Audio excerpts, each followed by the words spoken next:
Welcome, everybody.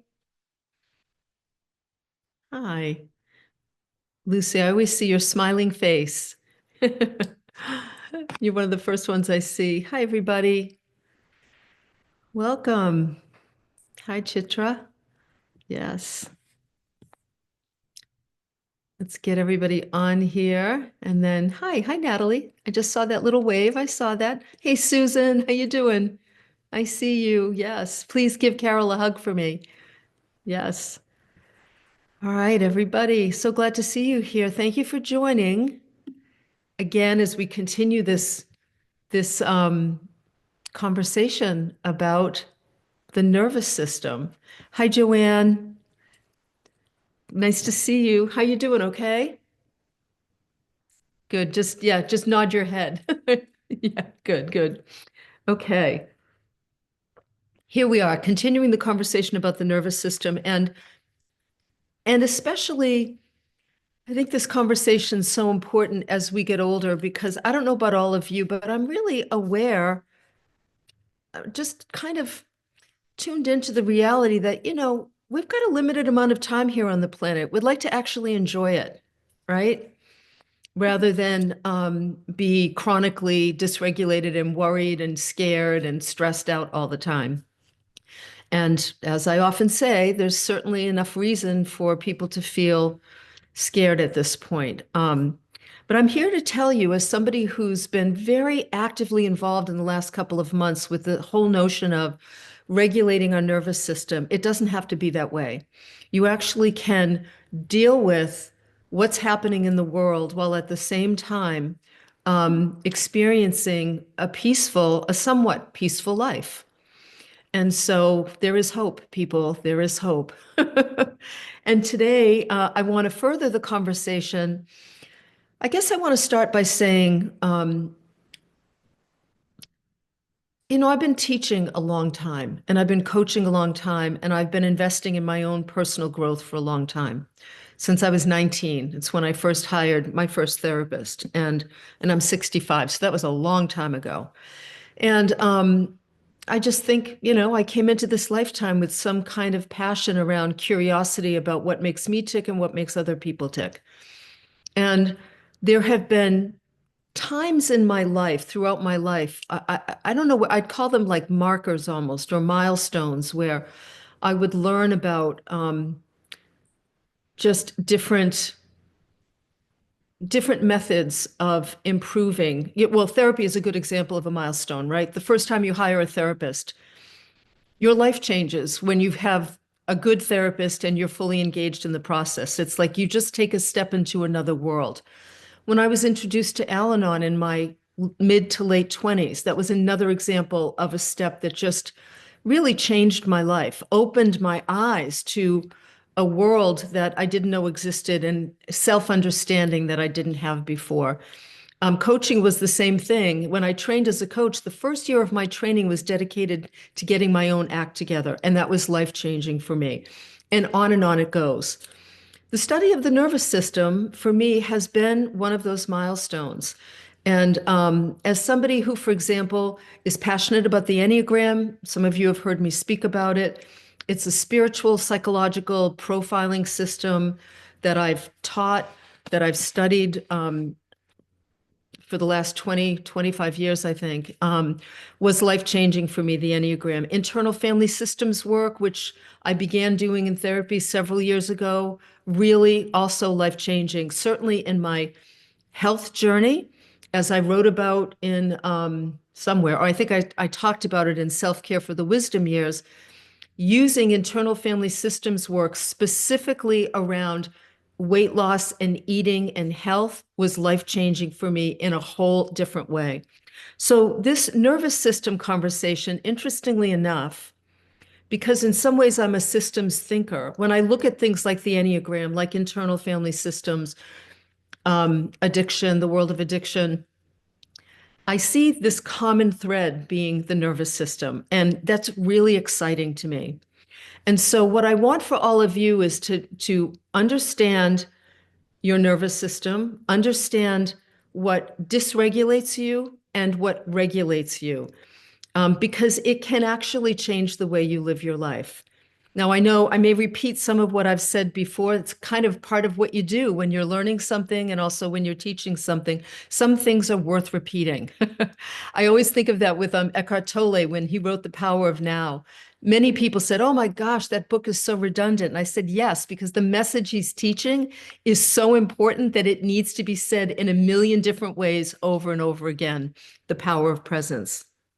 So, when we think about the nervous system, I've been thinking a lot about, why is this so important? Well, our nervous systems are like a giant antenna, and it reads the room, and it reads our life, and it reads, whatever's going on in front of us. And it's always determining, am I safe? Am I unsafe? Am I kind of safe? How connected do I feel? And it's always reacting and responding to our environment and what's going on. Now, clearly, with all of the major changes that are happening right now, politically, globally, financially, I think it's pretty safe to say most people are dysregulated, are walking around dysregulated in some fashion, moving in and out of dysregulation. And so, all the more reason why this is an important conversation.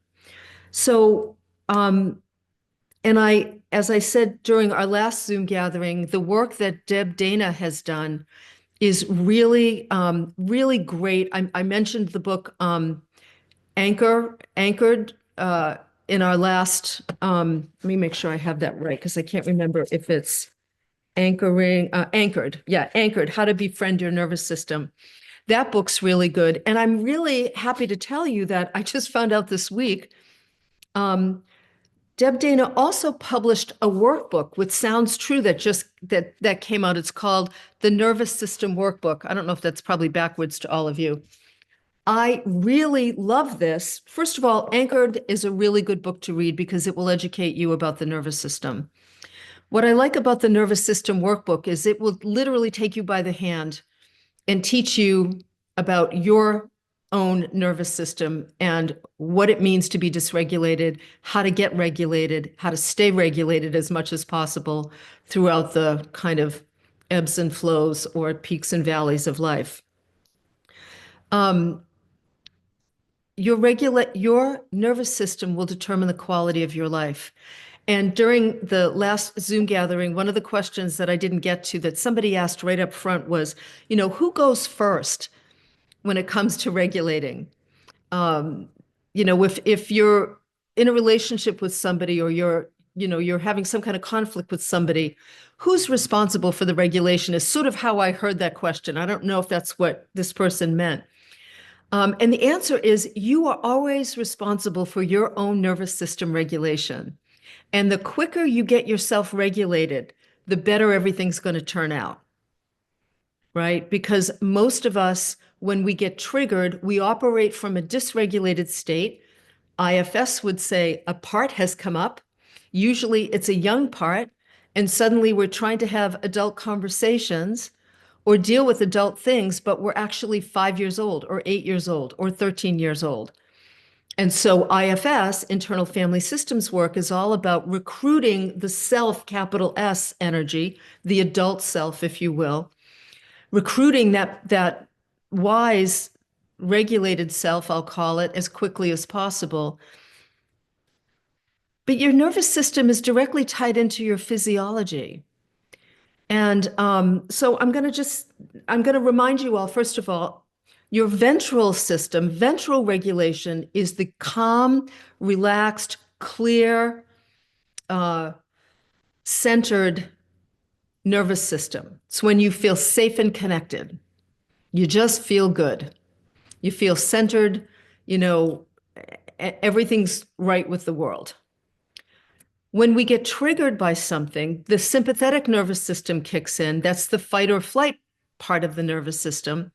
It's the mobilizing energy, right? It's the part of you that wants to send that damn email right now and get back to that person. How dare they say that to you, right? Or you want to shoot off that text, or you want to yell at your cat or your husband or your wife, or you want to take some kind of impulsive action because you're usually pissed off or just it's actually really frightened. But anger is often one of the first emotions that the sympathetic nervous system recruits. So when we're feeling unsafe, feeling triggered in some way, the sympathetic nervous system kicks in. When we're feeling really unsafe, something big happens, like the stock market plunges, and you think, oh my God, there goes my retirement. Because those of us in our wisdom years, it's a very different conversation when you're in your 60s and 70s and 80s and 90s, and you're seeing your retirement or you're seeing your Social Security threatened. So something happens where major threats happen, and suddenly the dorsal response of the nervous system kicks in. That's the shutdown response. Like, I am going to just go to bed, pull the covers over my head, and hope that when I wake up, everything will be okay. Or I'm going to have a drink. I'm going to, shove a bunch of carbohydrates in my mouth, like try to calm my body in some way. So the body is the first place that I look to when I want to figure out, whether or not, well, let me say it this way. The body is the first place that shows me I'm dysregulated. So like I wrote in the blog this week, when I remembered that I had missed my friend's birthday, and just out of the blue, I was sitting down to write, and all of a sudden my cheeks flushed, and I noticed that. This is what was so great about it. Like, oh, wow, I'm feeling warm all of a sudden. Ooh, my breathing's getting a little shallow. And I think honestly, what happened was the more I was focusing on the sympathetic response, the more intense the response got. But I was curious. I was actually really curious. I'm like, wow, look at that. What am I feeling? Oh, I feel so bad. I feel like a little bit instantly, as I've said before, when the sympathetic response kicks in, the first voices that happen are often self-blaming and self-critical. Remember that. So the body reacts first, sends signals to the brain. The brain then reacts, and we start making up stories. Our thoughts are then influenced. So that's what happened to me. The body got flushed, started to feel anxious, the breathing got shallow, and boom, it sends a signal to the brain, warning, warning, something's not right here. Then the mind searches for what's not right. Oh, I forgot my friend's birthday. And then it just starts spiraling. It can start spiraling. I'm such a bad friend. She always remembers my birthday. I can't believe what's wrong with me? Is my life too busy? I mean, I reeled it in very quickly. But where it would have gone had I not been familiar with nervous system dysregulation, it just could have spiraled into, she's never going to speak to me again. She's going to hate me. I mean, it's just crazy. So the body gives us a signal. It sends a signal to the brain. The brain starts making up stories. And if you don't know what's going on, you are now going to react to those stories. So how many of you have ever had arguments with people in your head? Like really, really intense arguments, like almost like you're a lawyer, right? And you're arguing your case in front of some court about what just happened. Yeah. So that's nervous system dysregulation happened first. Something changed in the body. And then as that happened, it sent signals to the brain. The brain then starts to make up stories. It says to the mind, oh, something's wrong. Let's figure it out. And because we're wired for safety, we tend to always go to the negative. Like, what's the worst case scenario here? Because if I go there, then hopefully I can prevent it and save myself, right? So then we start to have reactions, and then we take action based on those reactions. Does this make sense to everybody? You see? Body has a reaction, sends a signal to the brain, brain makes up stories, we have a reaction, an emotional reaction, and then we do something. And usually it's something that we probably wouldn't do if we turn to regulation first. So that's the first piece I want you to know, to remember that. So it means all of you want to start paying attention to your body. Notice, get really familiar. Like I've been getting really familiar. I've said before, I'm going to try to stop saying I've said before. I tend towards a sympathetic response. So I notice things like flush, like feeling warm. I can go from being total room temperature to instantly feeling warm. That's really fascinating to me. Like that, like think about how powerful the nervous system is that it can do something like that almost instantly. Or I start to feel anxious. I notice I'm not breathing. Like I just notice, oh wow, I'm like taking minimal, really shallow breaths. I feel anxiety, and for me, I tend to feel it in my arms. Like there's just, I feel a bit constricted. And if it's a big, excuse me, if it's a big response, I start to feel trapped. And when I feel trapped, like if there's some big thing going on for me where I'm really scared of feeling unsafe and I start to feel trapped, there's a really good chance I'll go to my television and put on some kind of compelling, mindless series that I've been watching just to try and calm myself down. I'm telling the truth on myself here, people. But I suspect some of you can probably identify with that, right? Yeah. So when we understand the basics, and I'm just covering the basics here because I'm no expert, but I am living this and like just really amazed at how it has improved the quality of my life to understand this. The next thing we want to look at, and you might want to jot some of this down, it's really simple. I look at two things, what dysregulates you and what regulates you. Let's talk about the dysregulation part for a minute, okay? So here's what I want you to write down. Let me say it this way. Who dysregulates you? So you can even write just who. What dysregulates you? Where do you get dysregulated? What locations dysregulate you? And when do you get dysregulated? Those are just four different lenses to look through. So, for example, when my father-in-law was sick, when he was still alive and he was sick, um, I just thinking about him would dysregulate me. So you could say he, he was not that he was acting in a way that was dysregulating, but that situation, worrying about an aging parent, you could say that that's one of the places where I get dysregulated is when I think about this person. Because the body and the mind are connected, everyone. Let's remember that. And interestingly enough, you can just think about the things that dysregulate you, the places, the people, the things when you get dysregulated and dysregulate yourself right here in the privacy of your own home and the privacy of your own head. Imagine that. Many of you know that, right? You suddenly start thinking about something that makes you nervous.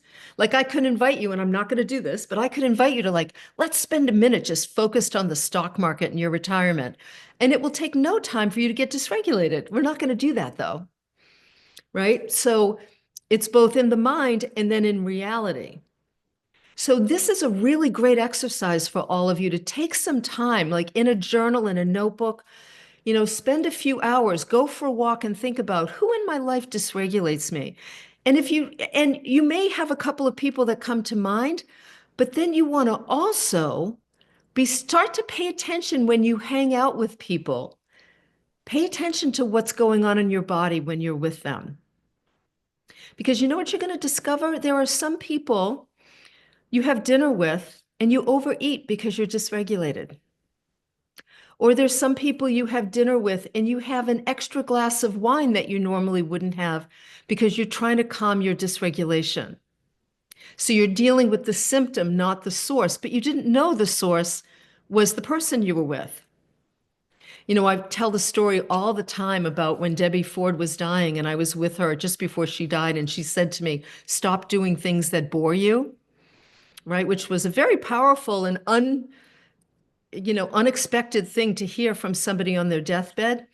But what I've since discovered over the years, and now I have an understanding on an even deeper level, is that when I'm with people and I'm chronically bored, I get dysregulated and I end up acting in ways that I don't necessarily want to act. So who dysregulates you? Give yourself time, like marinate with that over a few weeks so that you get a sense of, for some people, your therapist might dysregulate you. Your accountant might dysregulate you. Some of the people you rely on may actually be dysregulating, which means you may need to have a conversation with them or find somebody else. Some people you're married to might chronically dysregulate you, but that's a whole other series of workshops. But just notice who dysregulates you and then what dysregulates you. I know for me this morning, we have construction going on in our house where we're creating an apartment over our garage for when we're elderly and we need caregivers. Well, I know that having 17,000 cars in my driveway dysregulates me every time I need to go out and I've got to ask 5 people to move vehicles. So now that I know it, I breathe, I get centered and regulated before I go out, and I make sure that I go out like in a calm, centered place, excited to see the guys that are building this beautiful space for me because I'm pre-planning ahead of time.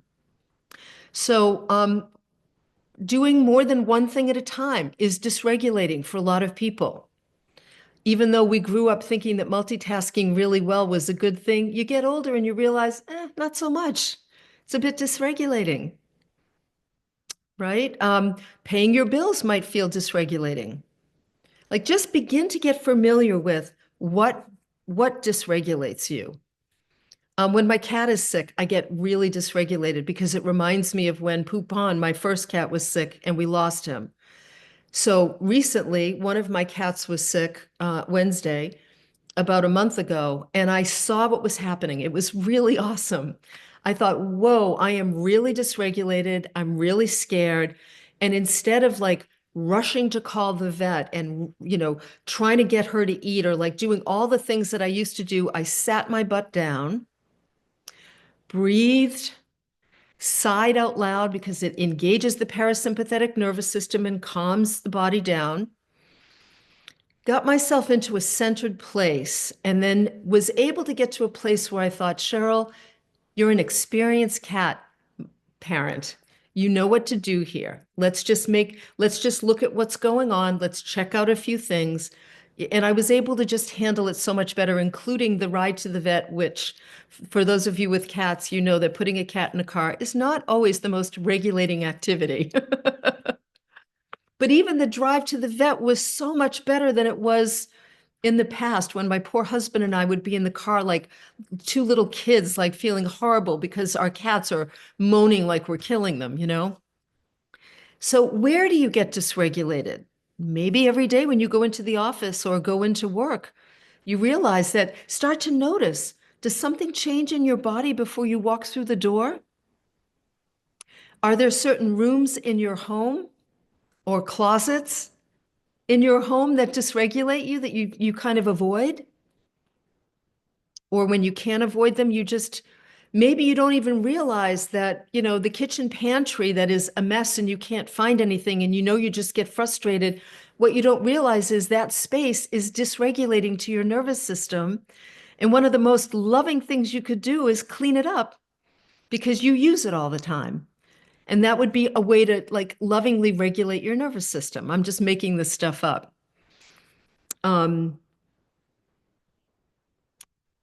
And when do you get dysregulated? I know every single time I walked into my in-laws' home last year, I instantly was dysregulated and I didn't realize what was going on because my father-in-law was dying. My mother-in-law was terrified. There were teams of people in there with all different personalities. And today I realized my poor sympathetic nervous system was on overload all the time. And when our fight and flight system is on high alert all the time, eventually we get sick. The body's the last place where stress lands. And so once it lands there's stuff happening in your world way ahead of time.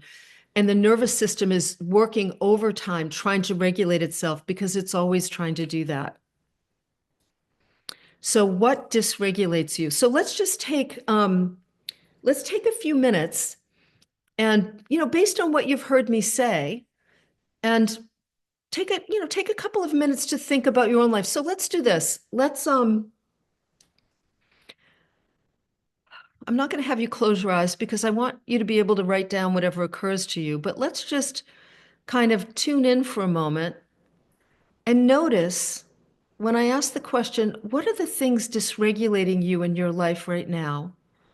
Notice what occurs to you and jot down a few of the answers.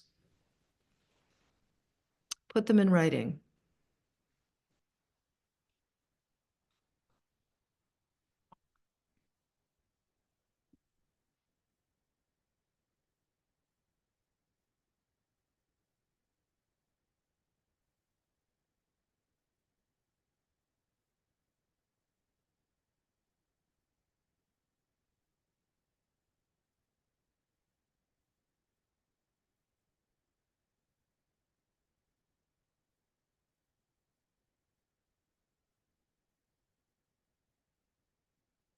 And then what I would love to do is I would love to hear a few examples. If we could keep them brief so we could hear from several people, that would be great. All you need to do is use the raise your hand button. And if you look at depending on if you're on your computer, the react button down below, you can see the raise hand bar.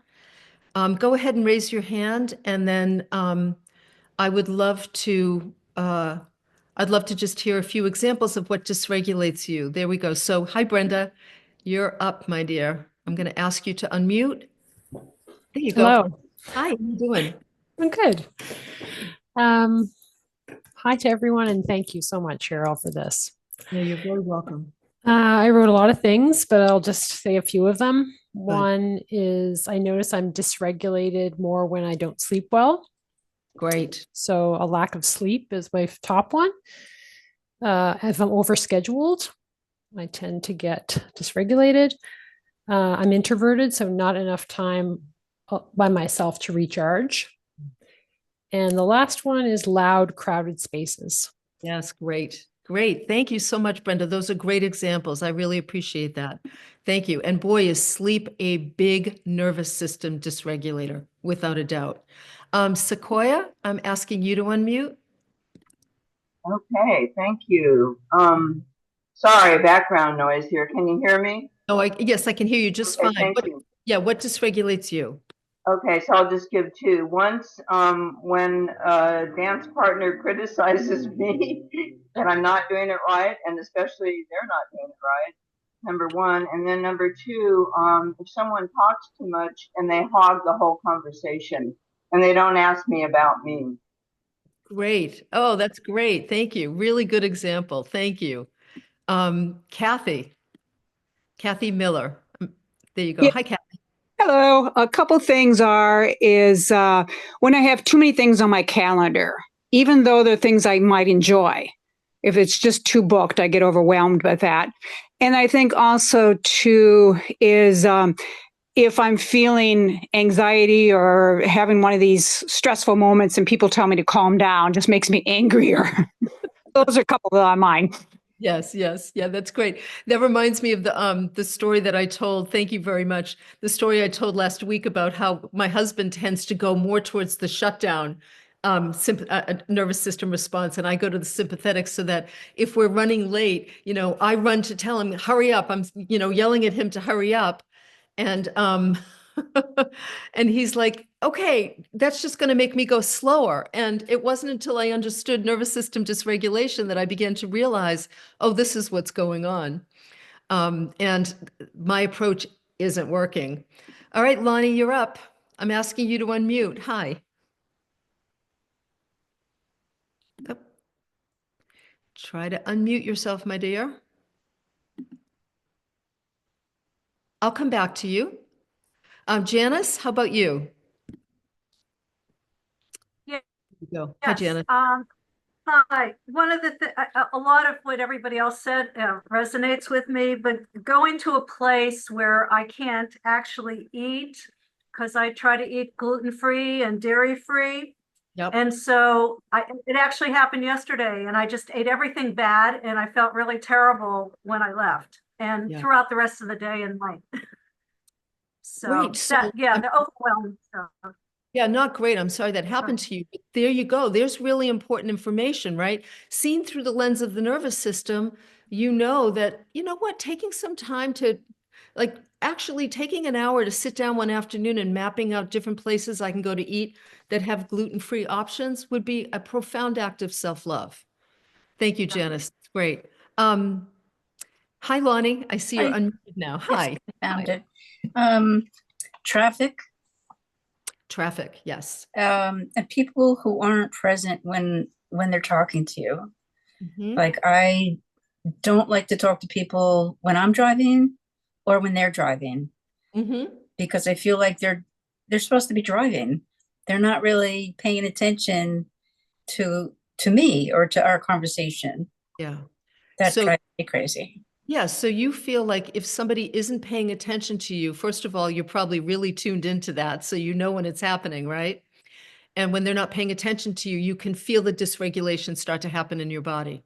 Great, very good examples. Thank you. Let's do one more. John, uh, hey, John, I'm asking you. There you go. Hi, John. Hi, honey. How are you? How are you? Why am I the only guy in here? You're not the only guy, but I didn't realize it was you, Johnny. I know who That's you are. okay. I got my camera off. It's before it has to, you know this, it has to deal with family. Just certain people, even before I call, up goes the level of stress. Yes. So basically, and one other friend. And have you ever had dinner with someone just to get it over with? You know what I mean? So it is basically when I know that I'm going to see someone, so I have boundaries, and when I talk to certain family members, and I never put it to the nervous system though. So Yes. Well, this is really great. Thanks, John, so much. Thank you.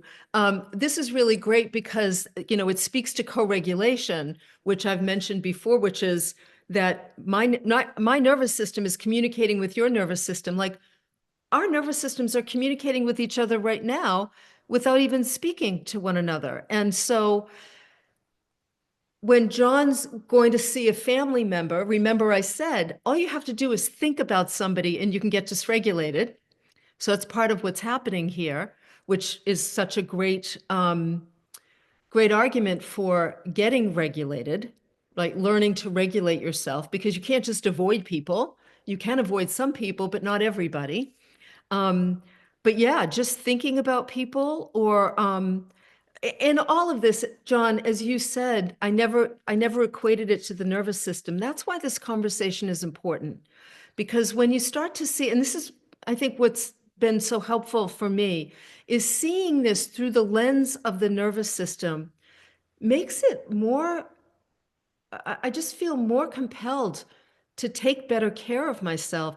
And now, because I see how good I feel as a result of doing that, you know, once you get some good feeling days under your belt, you're going to be like, yeah, I'm going to have less tolerance for the things that dysregulate my nervous system.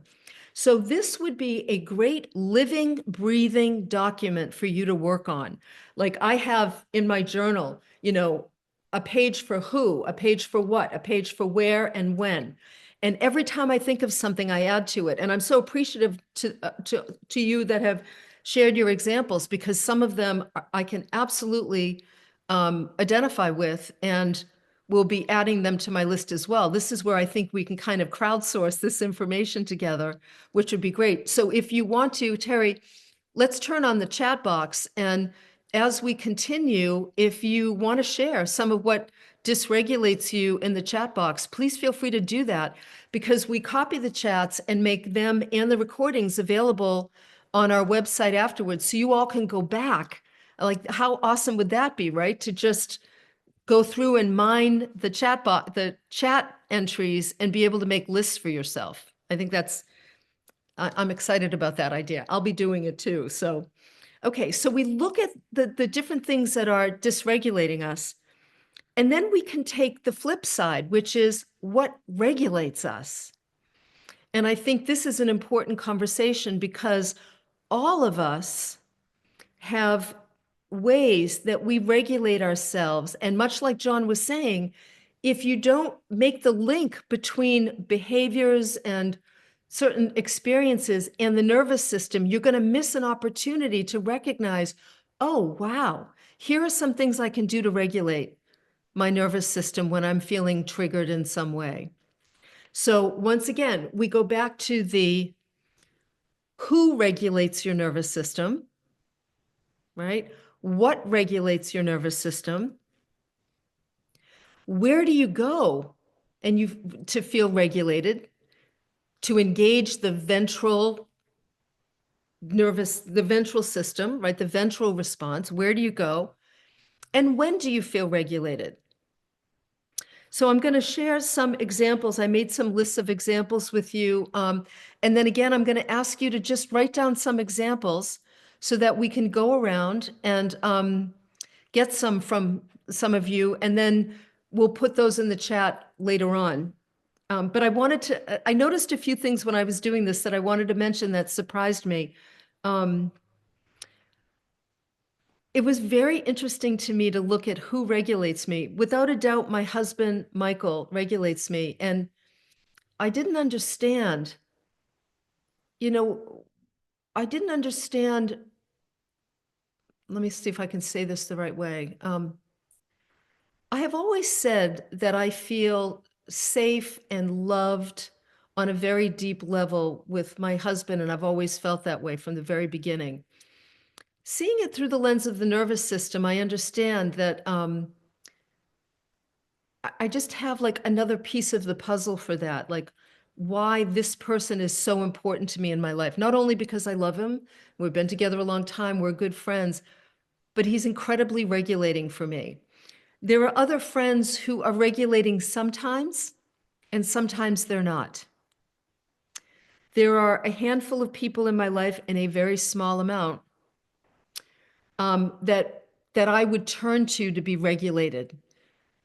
Because they're just like, I think about my therapist, the man that I work with, completely pretty much every time I speak with him, I realize he's somebody who regulates my nervous system. Just because I happen to choose somebody who's doesn't have that kind of sympathetic engagement like I do.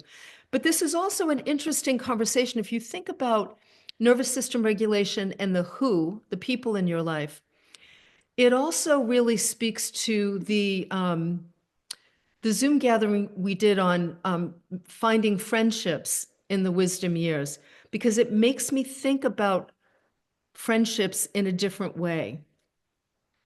Like I like the idea of making friends with people who are aware enough to regulate their own nervous systems, and just kind of noticing if I'm with this person and every time I'm with them, I'm feeling dysregulated in some way. I'm not saying don't be friends with them. I have friends for whom that is true, and I love them dearly. But just bringing awareness to these relationships is important. Also, as I said earlier, I used to have an accountant who dysregulated me, and I tolerated that for years. And now I realize, no, no, no, no, no. You don't get to be a partner with me in any professional way unless I feel safe with you. I don't want to feel unsafe with you. So think about, like, if you have somebody who cleans your house, or somebody who, watches your pets, or somebody who, are there certain people that come into your home to provide different services that are just really dysregulating? And don't worry, we're going to get to the idea is to be able to learn how to regulate your own nervous system, but it's going to require some boundaries as well. My cold water dips regulate me, which you wouldn't think that, right? Cracking ice and getting into a cold tub. I feel dysregulated before I go in, but within 30 seconds, because of what happens with the brain chemistry, I feel incredibly regulated. Here was the one that really totally made sense to me on some level, and I'm hoping it speaks to some of you. There is a pizza place near our home called Riverview Pizza in Ipswich, for those of you that are local. It's one of the best pizza places, and it's been there for 75 years. So when you walk in, it's like that old-fashioned, what do you call it? Wainscoting on the walls and old signs and stuff. And it's the kind of pizza place that my parents used to take us to when we were kids. And do you know that when Debbie Ford died, I said to Michael, I want to go to Riverview. And then when my mother died, I came home that night and I said to him, he said, "What do you want to do, honey?" I said, "I just want to go to Riverview Pizza." Now, and then when his father died, it was the same thing. Now, it wasn't about the pizza because I don't think I'm not sure I ate that much. But I realize now that there's something about this, the familiarity of this restaurant and some of the people that work there that creates some kind of regulation for my nervous system. And I wonder if there are places like that for you in your life. Certainly going to the beach is regulating. Watching my bird feeder. I mean, this is why I have to laugh. You know, they make fun of, I see it in the media all the time about like, oh, the older you get, the more you want to bird watch, right? Well, I think people get into bird watching because it regulates their nervous system. And I think as we get older, we got a lot of stuff we're contending with. And so being out in nature, searching for birds, identifying them, listening to birds. I mean, we now know that birdsong, listening to birdsong, calms people down. You know, the Japanese talk about forest bathing. Guess what? It regulates the nervous system. So seeing through this lens is really quite interesting. Folding laundry for me regulates my nervous system. Now, I know some of you, it dysregulates your nervous system, I have no doubt.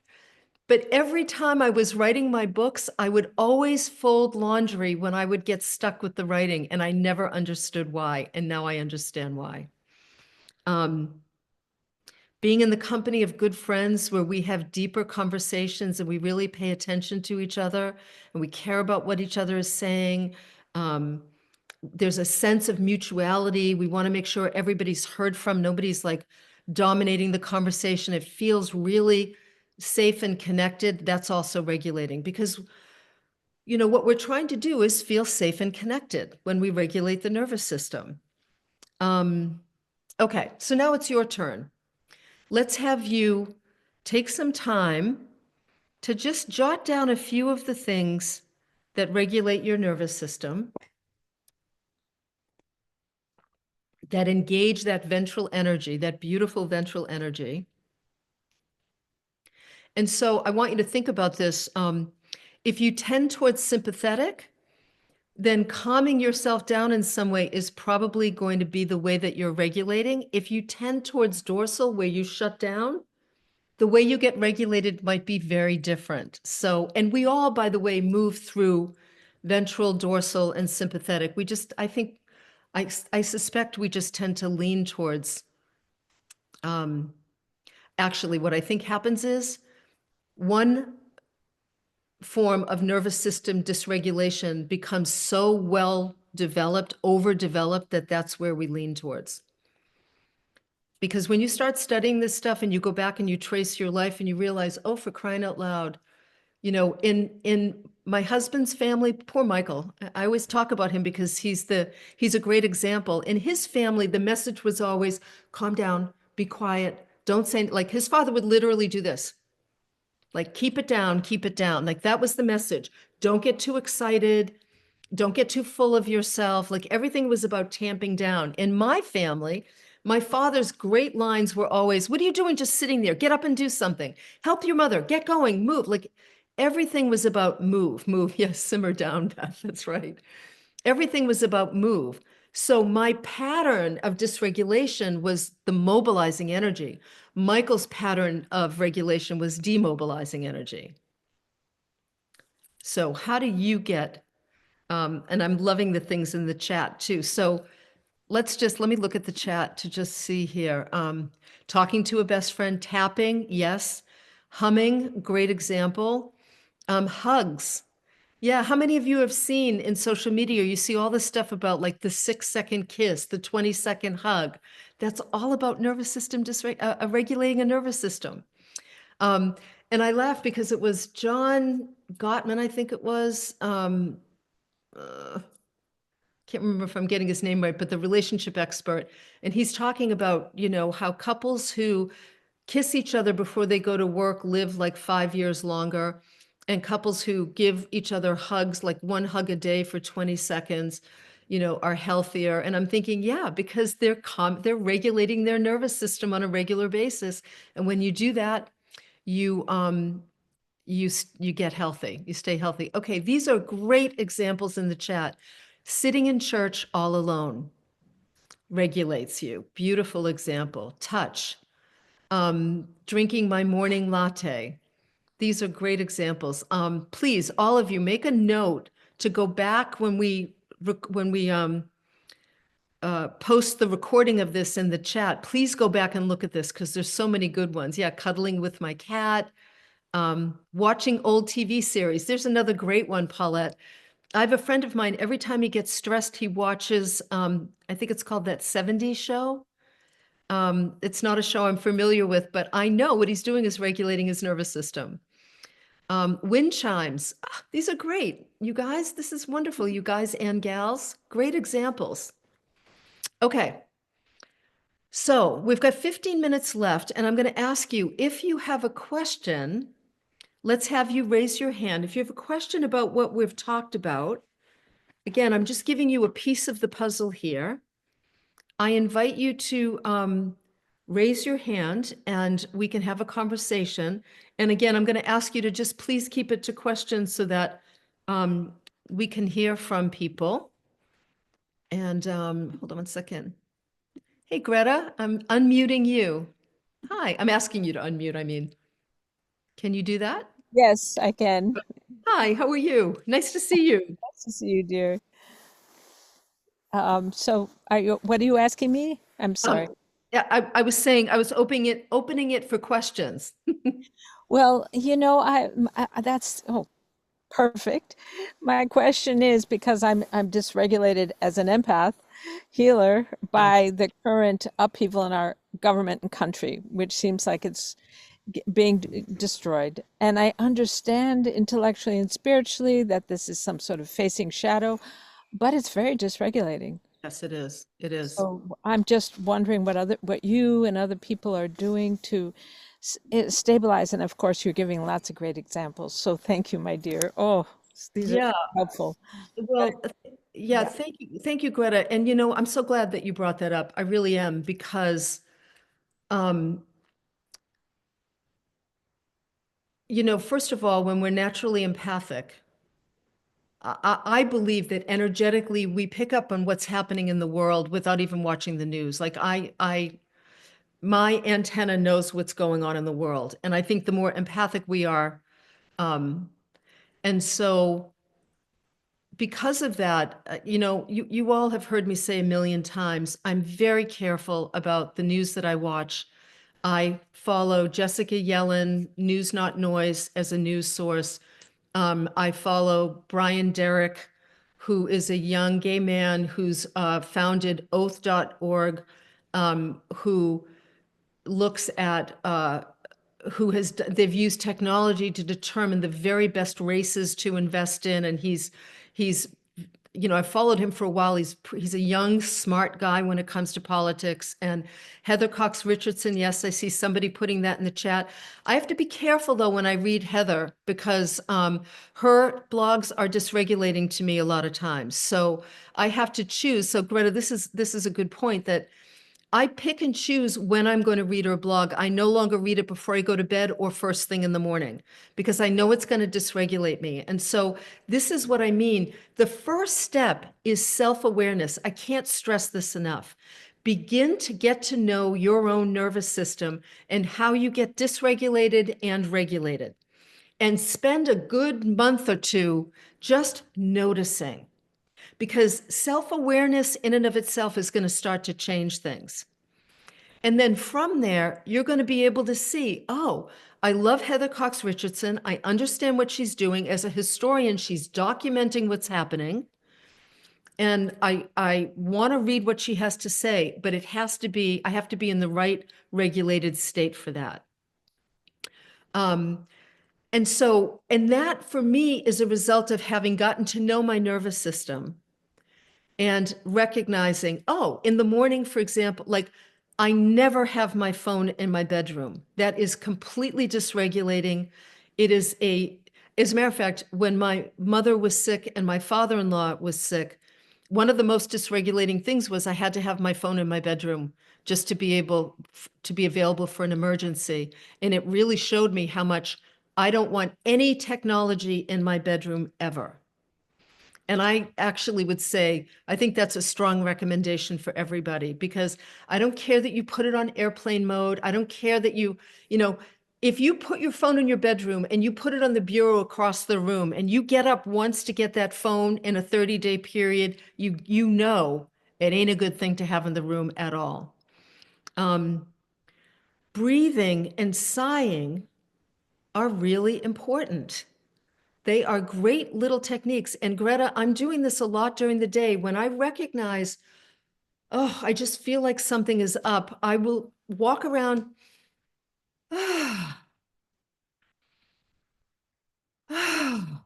Like, it's become a habit for me. I catch myself doing it without even thinking about it and realize, okay, I'm just calming my body down. Meditating with my cat purring on my lap. I know the purring is healing my body.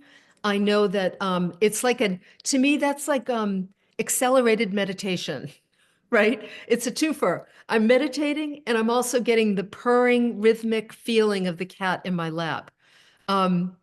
So, and I don't watch, I will check in, like I'll check in with CNN, or I'll check in with like a few different, I'll check in with Fox every now and then for like, a minute or two, just to kind of keep my head in the game, but for very, very brief periods of time, and only when I'm regulated. I don't do it when I'm dysregulated, because I get dysregulated pretty quickly with all the channels. So anyway, I'm going to just say that for now. Thank you. Thank you, Greta. I guess I just want to say, the teacher in me really wants you all to get that getting familiar with what you need to get re-regulated is really important. And beginning to remove the little ways that you get dysregulated that you didn't know about will make the empathic nature of you more stable while we go through this tumultuous time. Okay, that's what I want to say. Hi, Lorraine, I'm asking you to unmute. There you go. Hi, how you doing? Thank you so much for this. It's really wonderful, and I definitely want to read those books and become more aware of my regulated or dysregulated nervous system. Yes. My question is, I thought I heard something last week about the parasympathetic and the sympathetic nervous system. I'm not quite clear what the difference between the two are. Yeah, so if you look, so you've got the autonomic nervous system, which is the body's like, think of it as like as an automatic system, right? And that's regulating breathing, heart rate, digestion, all of that. And then we have the sympathetic nervous system, which is that mobilizing energy. The parasympathetic nervous system, which includes the ventral and the dorsal response, which is more of the ventral being the calming and the dorsal being the shutdown. Okay, so the para and the dorsal are the same thing? Is that the same? The dorsal operates under the para. So if you when you get the book, you'll see the diagram. The dorsal and the ventral operate under the parasympathetic. And please God, I hope I'm getting that right. Susan, I am. Thank you. I always turn to my dear Susan. Okay, yes. So when I say things like last week when we closed our eyes and we sort of, did a check on how just meditating for a few minutes can calm the nervous system. Remember, I said just closing your eyes causes the brain to make alpha waves, which engages the parasympathetic nervous system, the calming part of the system. The same thing with the sighing that we're doing, right? Box breathing does the same thing. Extending the exhale when you're breathing also engages the parasympathetic nervous system. What did I see? Somebody just said, I think, hold on. I saw, parasympathetic is peace. Yes. And sympathetic is fight and flight. Thank you. You're welcome. You're welcome. Judith and Chuck, you little cutie pies. Nice to see you here. Hi, I'm asking you to unmute. There you go. Thank you. I am a high school science teacher for more than 40 years. I'm retired now, Mhm. I taught biology and a little bit of chemistry. And Yeah. I used to ask my students questions. And after I finished lecturing, or after I finished putting right notes on the board, Mhm. and so I would say, and this is very important, you have to know what photosynthesis is. And everybody looks at me, photosynthesis. And so, but I told them that's a very important concept. And so I don't know why, when I tell them what's going to be on the next test, that a lot of them don't learn it. And so a lot of times I'm stumped. But I have a review night, which is the night before the test. And I tell them, you better review this, you better review that. And I So, have some students that don't do the work. so what do you think, Chuck? Okay, thank you very much. I'm going to mute you right now. And here's what I'm wondering. What I'm wondering is if the kids get dysregulated when they know they're going to have a test. And when we get dysregulated, we get kind of forgetful, right? And maybe that's what's going on. So I think, I think you make a great point, which is for teachers and therapists and doctors and like anybody who's doing work with people that might be dysregulated in some way, and taking tests for me, Chuck, would absolutely, I was one of those people. You would think I didn't study, but I would study, but I just couldn't get it because I had test anxiety. But anybody working with people, focusing on teaching them about their nervous system first, I think is so important because it prepares them to learn. And that's really what I hear you talking about. So thank you. Thank you. Sherry, you're up next. You're the last one before there you go. I'm on mute. Hi, how are you? So one of the things I wrote down in the beginning was around, and I'm thinking more about this, is I fake regulation. And I'm wondering, because I happen to be a teacher, I'm a professor, but I'm also a counselor, around what I've been doing around that to appear regulated.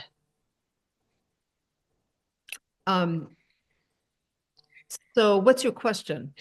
Yeah, what's going on? I wonder what's going on. I mean, I really got to think about this a little bit more, but yeah. Well, but first of all, the reason I hesitated at first is because I actually think you can fake the body into regulation. Yes.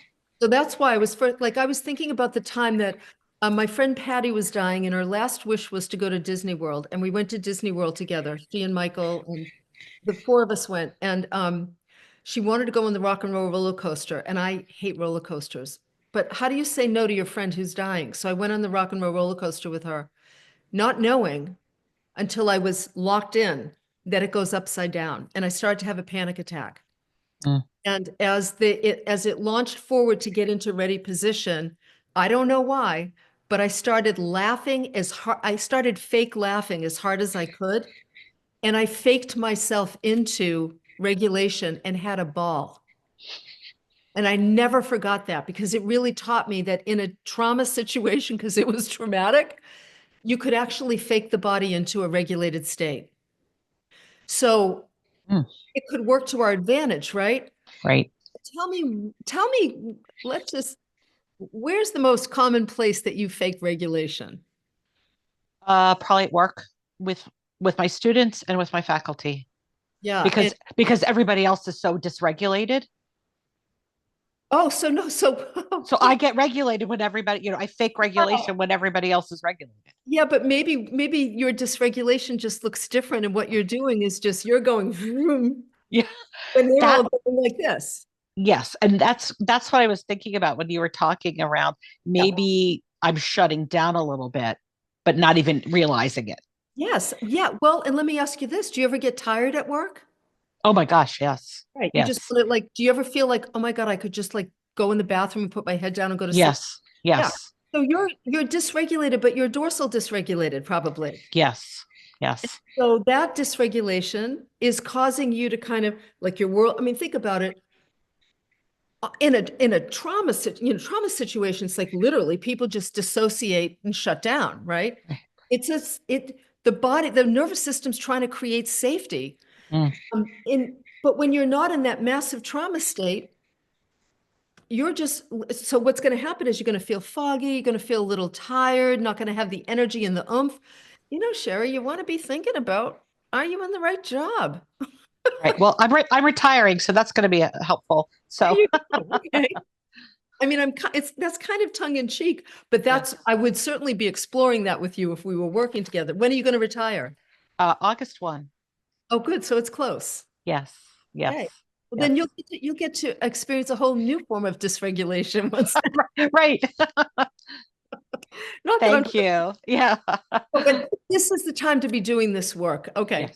So I know we're at the end. Let me just say, I hope that some of you at least get as excited about this because this is life-changing. And I love, Deb Dana said in some interview I listened to that, very often when her clients come in and she teaches them about the nervous system, they start crying because they feel enormous relief at recognizing there's nothing wrong with them. In fact, they now have a context for what's going on and a map that they can work with.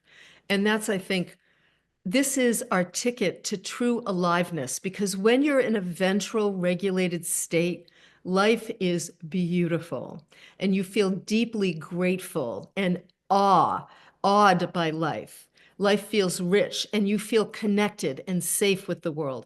And that's what I want for all of you more so than the frightened, fearful state that so many people are in right now. And this is one of the best ways I know to help you have more of that in your life doing this work. So we'll continue the conversation. As I always say, you can email Cheryl at cherylrichardson.com, my email, with suggestions about topics, also with feedback and how you'd like this conversation to continue.